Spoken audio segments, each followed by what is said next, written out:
অন্নপূর্ণা ভান্ডারে আবেদন করলে তারা চিহ্নিত হয়ে যাবেন এবং ধরা পড়ে যাবেন। বেসিক্যালি এইটা করার জন্যই এটা করা হয়েছে, তাদের ধরার জন্য, চিহ্নিত করার জন্য। কি ভান্ডার ছেড়ে যে পরে অন্নপূর্ণা ভান্ডার হয়েছে, সেই অন্নপূর্ণা ভান্ডারে আবেদন করবে কিনা সেটা নিয়ে একটা সংশয় ঘটেছে। দেখুন, আমার কাছে যেটা মনে হয়েছে যে যদি বাংলাদেশ পাকিস্তানের যোগ থাকে, মানে বাবা মা বাংলাদেশ পাকিস্তান থেকে এসেছিলেন অবৈধ পথে, এই ধরনের কোনো মানুষ লক্ষ্মী অন্নপূর্ণা ভান্ডারে আবেদন করলে তারা চিহ্নিত হয়ে যাবেন এবং ধরা পড়ে যাবেন।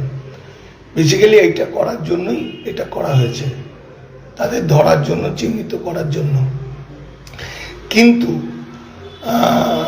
এই যে সরকার বলছে হিন্দু হলে শরণার্থী, মুসলমানরা অনুপ্রবেশকারী, এরকম কোনো আইন ভারতবর্ষে এখনো পর্যন্ত আমরা দেখিনি। এটা নিয়েই আমার গবেষণার চর্চা। এটা সঠিক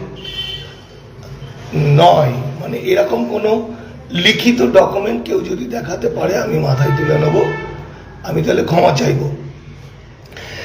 আর অন্নপূর্ণা ভান্ডার, লক্ষ্মীর ভান্ডার যারা প্রাপক, যাদের পাওয়ার যোগ্য, তারা নিতান্তই গরিব মানুষ। সেই গরিব মানুষের অ্যাকাউন্টে কত লক্ষ কোটি টাকা থাকে আমি জানি না, এবং তাদের অ্যাকাউন্টগুলোও থাকে নর্মালি জিরো ব্যালেন্সে বা খুব সাধারণ অ্যাকাউন্ট। সুতরাং সেইখানে পরিবারের লোকদের অ্যাকাউন্ট দিতে কোনো আপত্তি থাকার কথা নয়। দ্বিতীয়ত এই যে আধার কার্ড, ভোটার কার্ড জমা দেওয়ার কথা বলছে বা তার নাম্বার দেওয়ার কথা বলছে, আধার কার্ড, ভোটার কার্ড তো আমরা এমনিতেই বিভিন্ন সময় দিই, হসপিটালের কাজে, তারপরে সরকারের কোনো কাজে, তারপরে সিম, মোবাইলের সিম তুলতে। সুতরাং আধার কার্ড, ভোটার কার্ডটাও এটাও কোনো বিষয় না। বিষয়টা হলো আমাদের আতঙ্ক সেই, এবং জমির জায়গা, জমির দলিল। যারা ভারতীয় এপারের লোক, পৃথিবীর কারো ক্ষমতা নেই জোর করে তাদের জমি কেড়ে নেয়। এই যে ইললিগাল মাইগ্রেন্টরা যারা আবেদন করবে, তাদের যে জমি জায়গা আছে সেইগুলো ডিলিট হয়ে যেতে পারে, নিয়ে নিতে পারে ইললিগাল মাইগ্রেন্টদের ক্ষেত্রে।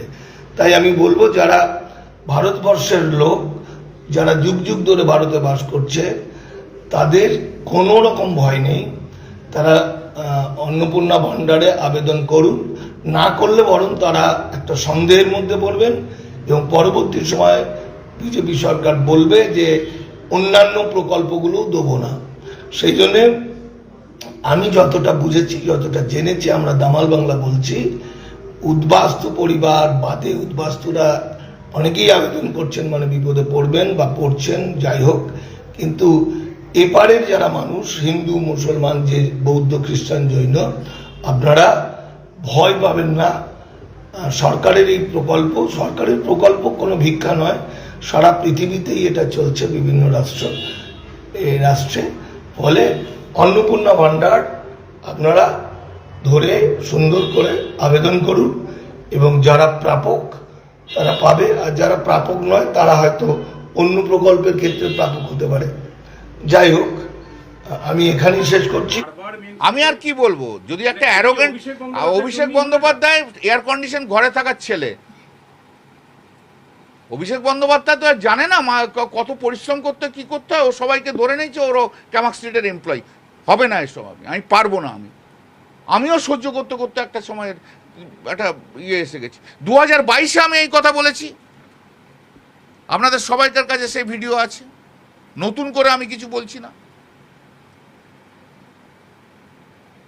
আজকে এই বিপদের দিনে দাঁড়িয়ে আমি দিদির পাশে আছি।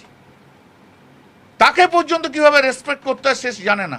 সে যদি না জানে, আর তাকে জানতে হবে না।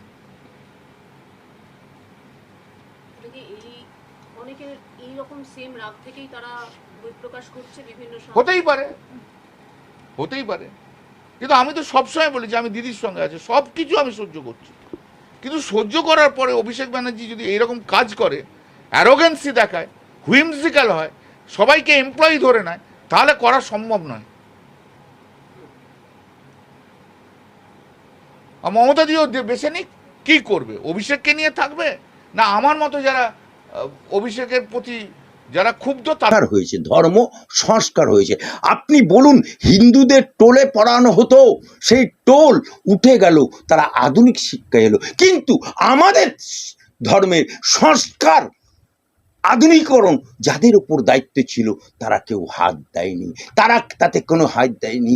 সায়েন্স নিয়ে কেউ কথা বলেনি, টেকনোলজি নিয়ে কেউ কথা বলেনি, ডাক্তার নিয়ে কেউ কথা বলেনি, ইঞ্জিনিয়ার নিয়ে কেউ কথা বলেনি। তাই আধুনিকতম যুগে, বিশ্বের যেখানে ইন্টারনেটের যুগে সমস্ত কিছু যে দেশে বাস করবে সেই দেশের নিয়ম কানুন, কায়দা কানুন, সেই দেশের স্কুল হোক, মাদ্রাসা হোক, আর যেই হোক, সেখানে সমস্ত এক হাতে কোরআন, এক হাতে ল্যাপটপ চালাবে।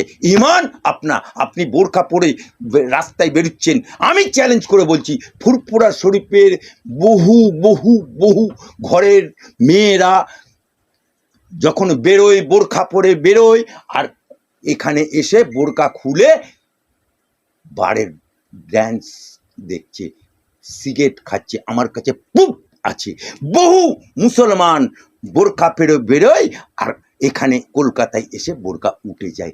এর নাম কি পর্দা? হ্যাঁ, পর্দা কা পিছে क्या है, পর্দা কা যারা করছে তারা দেশের গদ্দার, যারা করছে তারা देशर निमक हराम। जिसको बैठा लगेगा वो उंगली लगेगा, उसको हमारा देश से विदाई लेना होगा। মাদ্রাসায় কোনো ডাক্তার ইঞ্জিনিয়ার বের হয় না, এই জন্য মাদ্রাসায় মাদ্রাসায় ডাক্তার ইঞ্জিনিয়ার করার জন্যই আমাদের এই চেষ্টা। কারণ আজকে আমাদের এই মাদ্রাসা, খারিজি মাদ্রাসা পুরো ব্যান্ড হবে, এবং যে মাদ্রাসাগুলো নিশ্চয়ই ব্যান্ড হবে, টোলগুলো ব্যান্ড হয়েছে। খারিজি মাদ্রাসা চলবে না। আমার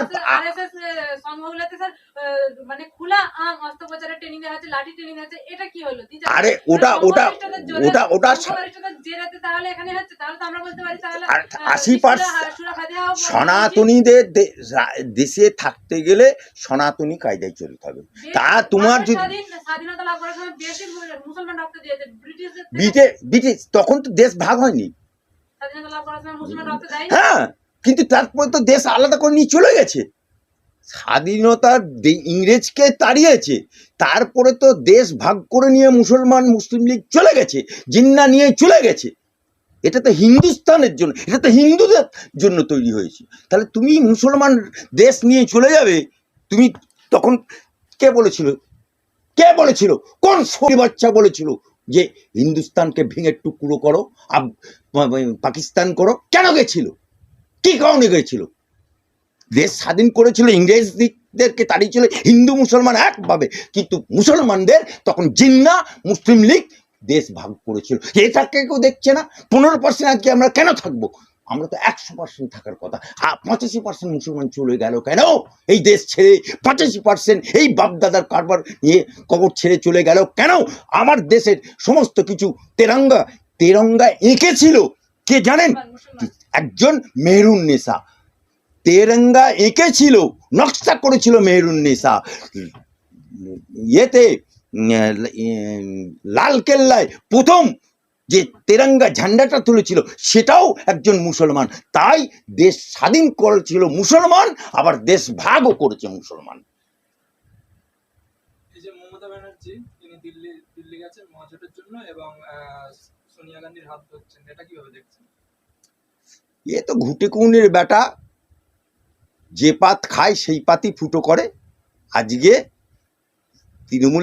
তৃণমূল সৃষ্টি করেছে কংগ্রেস ভেঙে, আবার কংগ্রেসের সাথে গাদ্দারি করেছে, বিজেপির সাথে ঘর করেছে, বিজেপির সাথে গাদ্দারি করেছে, নকশালের সাথে ঘর করেছে, নকশালের সাথে গাদ্দারি করেছে, এসিসির সাথে ঘর করেছে, এসিসির সাথে ঘর করেছে। 15 বছর সরকারের থেকে বাঙ্গালকে কাঙ্গাল করে, অভয়া হত্যাকারী থেকে শুরু করে, তামান্না হত্যাকারী থেকে শুরু করে, আনিস খান থেকে শুরু করে সমস্ত হত্যাকারীর কাণ্ডের নায়িকা উনি। আর 15 বছরের থেকে উনি মসজিদের পরিবর্তে মন্দির করেছে, উনি দীঘায় জগন্নাথ মন্দির করেছে, উনি নিউ টাউনে মসজিদ ভেঙে মন্দির করেছে, উনি মন্দির করে বেরিয়েছেন। তাই এখন যখন চিচিং ফাঁক হয়ে গেছে, এপাং ওপাং ধাপাং হয়ে গেছে, সরকার এখন নেই। মধু ছিল, পিঁপড়ে ছিল, মধু ছিল, পঞ্চায়েত মেম্বার ছিল, মধু ছিল, এমএলএ ছিল, মধু ছিল, এমপি ছিল। আজকে মধু নেই, পিঁপড়েও পালাচ্ছে, এমপিও পালাচ্ছে, এমএলএও পালাচ্ছে। তাই আবার ঘুরে ফিরে সোনিয়া গান্ধীর পদতলে আশ্রয় নিতে হচ্ছে।